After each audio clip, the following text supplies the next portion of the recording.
କାହିଁକି ଆସିଅଛି ଯାଇ ସରବତ୍ର ଶେଷର ବଦଳ କରି ଆସ। ଧୀରେ ଦେଶ ବୋଲ ମନ୍ତ୍ରୀ ପ୍ରହ୍ଲାଦ ଭକ୍ତି ବନାନା ପଡ଼ି ଆଜି ସେମାନେ ନାରାଜି ନରକେଶରେ ବଦଳାଇଛନ୍ତି।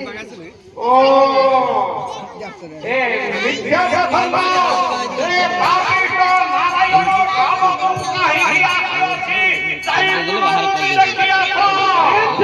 ସତ୍ୟ ପ୍ରହ୍ଲାଦ ଭକ୍ତି ବନାନା ପଡ଼ି ଆଜି ନାରାୟଣ ନରକେଶ ଧାରଣ କରିଛନ୍ତି ମିଥ୍ୟାରେ ସତ୍ୟ।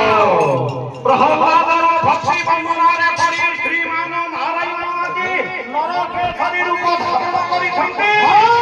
ହେଲେ କେତେ ବଳରେ ପରିପୂର୍ଣ୍ଣ ଛନ୍ତି ଯାଇ हे महाराज धीरजेश्वर प्रहलाद भक्ति बनाना पड़ी आज नारायण शंख चक्र गदा पद्म चतुर्धा मूर्ति हुई समग्र आविर्भाव हुई 108 रे परिपूर्ण अछंती। ଆଚ୍ଛା ଆଚ୍ଛା ହେଉ କେନ ପ୍ରାର୍ଥନା ହର ଉଦାର ମୁଖାରୀ